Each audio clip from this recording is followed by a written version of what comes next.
नमस्ते दोस्तों, आज के वीडियो का विषय है आनंद रामायण के राज्य कांड से श्री रामचंद्र जी का अपने राज्य का विभाजन कर सब पुत्रों और भातृपुत्रों को देना।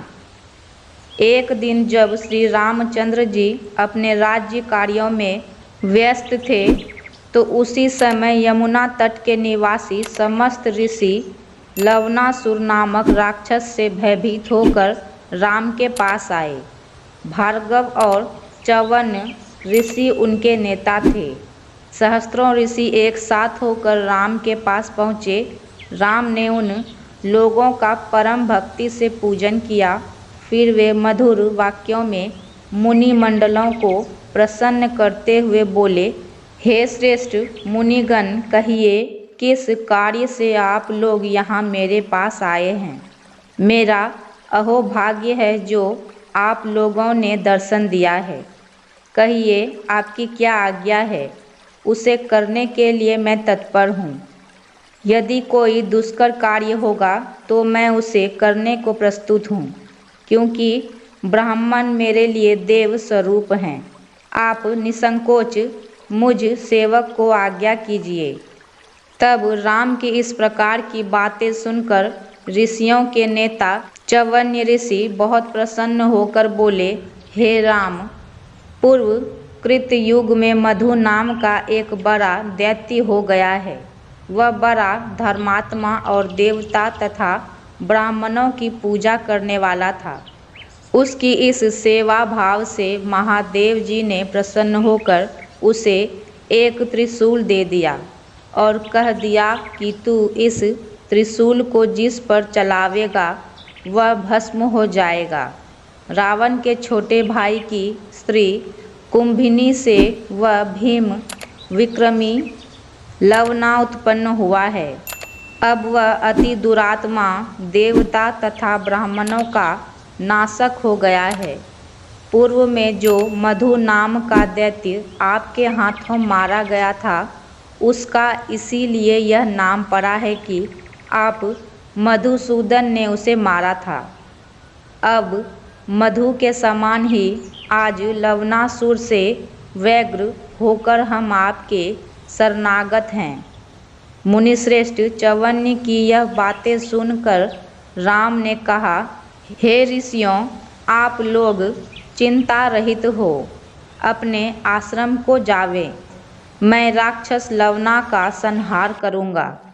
ऋषियों से ऐसा कहकर राम ने शत्रुघ्न से कहा, शत्रुघ्न, आज मैं तुम्हें मथुरा के राज्य पर अभिषिक्त कर वहाँ भेजता हूँ। इस वचन को सुनकर शत्रुघ्न ने कहा, महाराज, मुझे राज्य नहीं चाहिए, कृपया मुझे चरणों से दूर ना कीजिए। तब रामचंद्र जी ने उसी बात को भरत से कहा। भरत ने भी अस्वीकार कर दिया।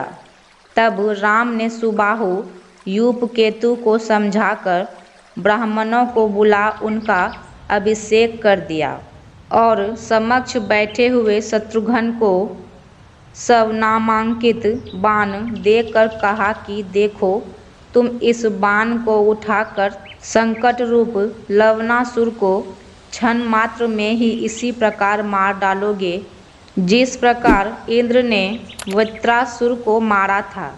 लवणासुर के पास जो अमोघ त्रिशूल है वह उसे सर्वदा अपने घर में ही स्थापित रखता है और उसका पूजन कर नित्य प्रातः ही वन को निकलता है और वहाँ पशुओं को मारता है। तुम ऐसे ही समय उसके घर पर पहुँचो जब वह वन को चला गया हो और तब तक उसका द्वार रोक कर बैठे रहो जब तक वह वन से नहीं लौटता है। उसके आने पर उसे घर के भीतर ना जाने दो और छेड़कर द्वार पर ही उससे युद्ध करो।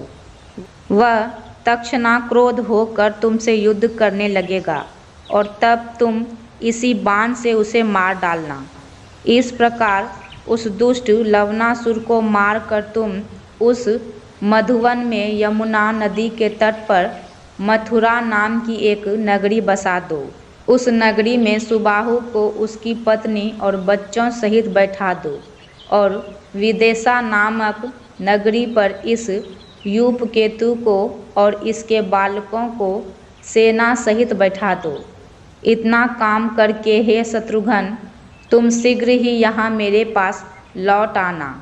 तुम आगे आगे जाओ, तुम्हारे पीछे मैं 5000 घोड़े, 2500 रथ, 600 हाथी, 3000 पैदल सेना तुम्हारी सहायता को भेजता हूँ।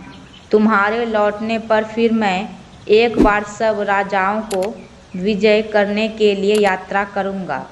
यह कह राम ने शत्रुघ्न सिर सुंधा और बहुत सा आशीर्वाद देकर उन ब्राह्मणों के साथ भेज दिया। राम को प्रणाम कर शत्रुघ्न मधुवन की यात्रा कर दी। दोस्तों, वीडियो ज़्यादा बड़ा हो रहा था, इसीलिए मैंने वीडियो को बीच में रोककर विराम दिया। इस कथा को मैं अगले वीडियो में आगे बढ़ाऊंगी। मेरा वीडियो अगर आपको अच्छा लगे तो लाइक करें, कमेंट करें और मेरे चैनल को सब्सक्राइब करना ना भूलें।